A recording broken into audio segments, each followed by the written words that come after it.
राजस्थान में नेटबंदी के बाद आप सभी दोस्तों का एक बार फिर स्वागत है आपके अपने चैनल आरपीएससी ओनली में। दोस्तों आज के इस वीडियो में हम डिस्कस करेंगे 30 जून, 1 जुलाई और 2 जुलाई के करंट अफेयर्स। तो आइए दोस्तों शुरुआत करते हैं इस वीडियो की। दोस्तों सबसे पहले हम बात करेंगे सुनीता गुप्ता की। सुनीता गुप्ता राजस्थान के दौसा जिले की रहने वाली है और हाल ही में जो एमएसएमई यानी micro small and medium enterprises जो क्षेत्र होता है उसमें मैन्युफैक्चरिंग दिव्यांग एक कैटेगरी होती है, मैन्युफैक्चरिंग दिव्यांग कैटेगरी। उस कैटेगरी में राजस्थान के दौसा की सुनीता गुप्ता ने देश भर में प्रथम स्थान हासिल किया है और इसके लिए उन्हें प्रधानमंत्री नरेंद्र मोदी के द्वारा सम्मानित भी किया गया है। तो ये हमारे लिए इंपॉर्टेंट बन जाता है, कहाँ की रहने वाली है, किस कैटेगरी में स्थान प्राप्त किया, कौन है सुनीता गुप्ता। ऐसे कई तरह के सवाल एग्जाम में बन सकते हैं। आगे बढ़ते हैं दोस्तों, ये भी इंपॉर्टेंट खबर है, ये समझिए दीपक हुड्डा से। दीपक हुड्डा वैसे तो हरियाणा के क्रिकेटर हैं, लेकिन राजस्थान की ओर से रणजी ट्रॉफी और जो विजय हजारा क्रिकेट टूर्नामेंट है वो खेलते हैं और हाल ही में भारत की तरफ से खेलते हुए T20 में उन्होंने शतक लगाया 20-20 ओवर के मैच में। और ऐसा करने वाले वो सिर्फ चौथे भारतीय हैं, उनसे पहले सिर्फ रोहित शर्मा, सुरेश रैना और केएल राहुल ऐसा कारनामा कर चुके हैं। और दीपक हुड्डा ने ये चौथा जो T20 शतक लगाया भारत की तरफ से वो लगाया आयरलैंड की टीम के खिलाफ। आगे बढ़ते हैं दोस्तों, ये खबर है एकनाथ शिंदे से। एकनाथ शिंदे को हाल ही में महाराष्ट्र का नया सीएम अपॉइंटमेंट किया गया वहाँ के राज्यपाल की ओर से। अगली न्यूज़ पे बढ़ते हैं दोस्तों, ये संबंधित है प्रेस फ्रीडम इंडेक्स की तरफ। इंडेक्स की प्रेस फ्रीडम इंडेक्स यानी जो कह सकते हैं पत्रकार वगैरह होते हैं उनकी आज़ादी कितनी है, मीडिया की आज़ादी कितनी है, उससे संबंधित एक इंडेक्स है जिसमें 180 देश शामिल है। और इस इंडेक्स में दुर्भाग्यपूर्ण कहना पड़ेगा, जो भारत है उसकी रैंकिंग है 150वीं नंबर रही है 2022 का जो प्रेस फ्रीडम इंडेक्स है उसमें। पिछली बार इंडिया की रैंकिंग थी 142 यानी कि गिरावट आई है।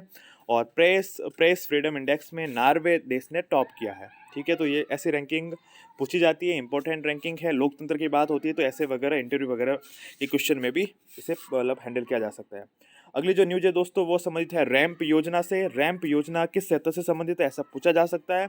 रैंप योजना micro small and medium enterprises जो क्षेत्र होता है उससे संबंधित है और ये भारत सरकार के उद्यमी भारत कार्यक्रम का हिस्सा है। रैंप योजना का जो पूरा फॉर्म है फुल फॉर्म है वो है ranking and accelerating MSMEs performance, इसका फुल फॉर्म है। बेसिकली सवाल ऐसा ही बनेगा, रैंप योजना का संबंध किस क्षेत्र से है, एमएसएमई क्षेत्र से संबंधित है और किस कार्यक्रम का हिस्सा है, तो उद्यमी भारत कार्यक्रम का हिस्सा है, भारत सरकार की योजना है। आगे बढ़ते हैं दोस्तों, ये समझते हैं सड़क सुरक्षा कार्यक्रम से। सड़क सुरक्षा कार्यक्रम जो है वो सुर्खियों में है। क्यों सुर्खियों में है?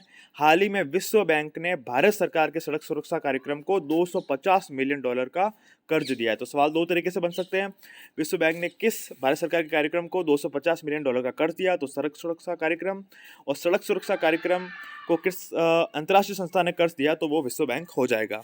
अगली न्यूज़ पे बढ़ते हैं दोस्तों, ये संबंधित हैं सरगम कौशल से। सरगम कौशल जो है जम्मू कश्मीर की जम्मू की रहने वाली, जम्मू कश्मीर के जम्मू की रहने वाली है।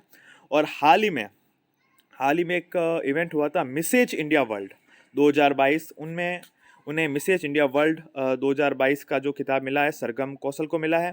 दोस्तों मिस इंडिया या मिस वर्ल्ड खिताब तो होते ही हैं, ये एक अलग तरह का खिताब था जो हाउस वाइफ्स होती है उनको प्रोत्साहित करने के लिए, जो शादीशुदा औरत होती है उनको प्रोत्साहित करने के लिए, तो ये खिताब जीता है सरगम कौशल ने। आगे बढ़ते हैं दोस्तों, ये जो खबर है बहुत ही इंपॉर्टेंट खबर है। ये एक कार्यक्रम है जिसका नाम है मिशन बुनियाद, जिसका ऑब्जेक्टिव है राजस्थान में डिजिटल शिक्षा पर फोकस बढ़ाना। दोस्तों पहले यह कार्यक्रम 6 जिलों में शुरू किया गया था और इस कार्यक्रम की सफलता को देखते हुए अब इस कार्यक्रम को राजस्थान के सभी जिलों यानी 33 जिलों में लागू कर दिया गया है। इस कार्यक्रम में दोस्तों क्या किया जाएगा कि सरकारी स्कूलों में जो अध्ययनरत बच्चे हैं 8 से 12वीं तक के, उन अध्ययनरत छात्राओं गर्ल्स को टैबलेट वितरित किए जाएंगे ताकि वो डिजिटल युग में के साथ इंटरेक्ट कर सके और जो डिजिटल शिक्षा का सपना है वो साकार हो सके। आगे बढ़ते हैं दोस्तों, ये संबंधित हैं आकाश अंबानी से। आकाश अंबानी मुकेश अंबानी के बेटे हैं, 2 बेटे हैं, उनमें से अनंत अंबानी और आकाश अंबानी। तो जो आकाश अंबानी हैं उनको जियो कंपनी, रिलायंस जियो कंपनी है, उसका नया चेयरपर्सन बनाया गया है। तो थोड़ा सा इंपॉर्टेंट है, ज़्यादा इंपॉर्टेंट नहीं है। अगली जो न्यूज़ है दोस्तों वो समझते हैं अवनी लेखरा से।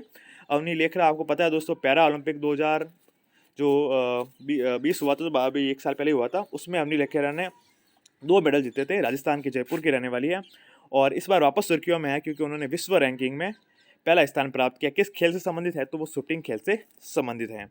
आगे बढ़ते हैं दोस्तों, अगली जो न्यूज़ है पालनो जी मिस्त्री से संबंधित है। पालनो जी जो मिस्त्री हैं वो सापूरजी पालनोजी ग्रुप के अध्यक्ष थे। हाल ही में उनका निधन हो गया। वो भारत सरकार द्वारा पद्म भूषण अवार्ड से भी सम्मानित हो चुके हैं। उनकी कंपनी का नाम दोस्तों यूरेका फॉर्ब्स था और वो टाटा ग्रुप के शेयर होल्डर भी हैं। एक विज्ञापन आता था हेमा मालिनी का, अगर आप टीवी के दर्शक रहे हैं तो, एक्वा गार्ड वाटर प्यूरिफाई, ये जो कंपनी थी ये कंपनी भी पालनोजी मिस्त्री की ही थी। तो बड़ी हस्ती थे, पद्म भूषण जैसे इंडिया लेवल के अवार्ड से मतलब पुरस्कार से सम्मानित, पदवी से सम्मानित थे। तो आप अपन को इसके बारे में ज़रूर जानकारी होनी चाहिए। आगे बढ़ते दोस्तों, ये संबंधित है पंचायत मिनी सचिवालय का। तो दोस्तों राजस्थान सरकार ने जो बजट आया था उसमें जितने भी ग्राम पंचायतें हैं राजस्थान की, उनको मिनी सचिवालय के रूप में विकसित करने का फैसला लिया था। और मिनी सचिवालय के तहत दोस्तों वहाँ पे क्या होगा, जितने भी गांव वाले हैं उनको ई मित्र की, किसान केंद्र की और पटवार घर की जितनी भी सर्विसेज हैं वो सारी एक ही जगह पर मिल जाएगी। तो पंचायत मिनी सचिवालय क्या है, ऐसा करके सवाल पूछा जा सकता है। स्टेटिक में भी पूछा जा सकता है राजस्थान पॉलिटी के तहत। आगे बढ़ते हैं दोस्तों, ये जो न्यूज है ये संबंधित है इंदिरा गांधी शहरी क्रेडिट कार्ड योजना 2021। इसके तहत दोस्तों क्या था, योजना पहले आई थी, अब इसमें थोड़ा अपडेट किया गया है। योजना ये थी कि आपको अगर शहरी क्षेत्र में है तो 50,000 तक का आपको ब्याज मुक्त ऋण उपलब्ध करवाया जाएगा। अब इसमें बदलाव यह कर दिया गया है कि इसमें पहले स्टाम्प ड्यूटी लगती थी, अब वो स्टाम्प ड्यूटी जो है वो भी इस योजना में नहीं लगेगी। तो थोड़ा सा इंदिरा गांधी शहरी क्रेडिट कार्ड योजना के बारे में हमें जानकारी होनी चाहिए। आगे बढ़ते हैं दोस्तों, ये एक जो न्यूज़ है वो संबंधित है संदीप गुप्ता से। संदीप गुप्ता को हाल ही में GAIL, gas authority of India limited का प्रमुख बनाया गया है। तो किसे बनाया गया है, गेल का प्रमुख संदीप गुप्ता। संदीप गुप्ता को किसका प्रमुख बनाया गया है, गेल का। आगे बढ़ते हैं दोस्तों, ये संबंधित है नाटो, बहुत सुर्खियों में रहा था जब रूस यूक्रेन का युद्ध हुआ था। तो नाटो है उसका हाल ही में एक शिखर सम्मेलन हुआ, कहाँ पे हुआ, स्पेन की राजधानी मैड्रिड में हुआ। नाटो है उसकी स्थापना 1949 में हुई थी और इसमें 30 सदस्य हैं वर्तमान में। आगे बढ़ते हैं दोस्तों, ये समझते हैं येर लेपिड से। येर लेपिड जो हैं उनको हाल ही में इजराइल का कार्यवाहक पीएम बनाया गया, क्योंकि वहाँ पे जो सरकार है वो गिर गई है। वापस चुनाव जो होंगे 1 नवंबर के बाद होंगे, 1 नवंबर तक होंगे। तो येर लेपिड को है कार्यवाहक पीएम बनाया गया है। आगे बढ़ते हैं दोस्तों, 1 जुलाई की दिनांक है, 1 जुलाई 2022 से भारत सरकार ने संपूर्ण भारत में सिंगल यूज प्लास्टिक, यानी ऐसा प्लास्टिक जो एक बार यूज में आता है, जैसे स्ट्रॉ वगैरह, उस पर बैन लगाने का फैसला लिया है। तो किस तारीख से लिया है पूछा जा सकता है, इंपॉर्टेंट कंटेंट है। आगे बढ़ते हैं दोस्तों, ये न्यूज है हीट से। हीट किया है दोस्तों, HEAT DRDO, defence research and development organisation of India जो है उसके द्वारा विकसित एक high speed expendable aerial target है, जिसको पहले हवा में छोड़ा जाएगा, उसके बाद अपनी जो मिसाइलों का परीक्षण किया जाएगा वो उस पर किया जाएगा। तो ये है हीट। हीट क्या है पूछा जा सकता है, साइंस एंड टेक में। आगे बढ़ते हैं दोस्तों, ये समझते हैं कैपस्टोन अंतरिक्ष यान।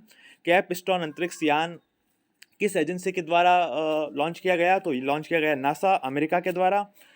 इसके माध्यम से जो नासा है वापस से चांद पे जाने की कोशिश कर रहा है। इस वीडियो में इतना ही, 2-3 दिन का कंटेंट एक साथ था तो थोड़ा वीडियो लंबा है। इस वीडियो को सुनने के लिए आप सभी दोस्तों का बहुत बहुत आभार, बहुत बहुत धन्यवाद।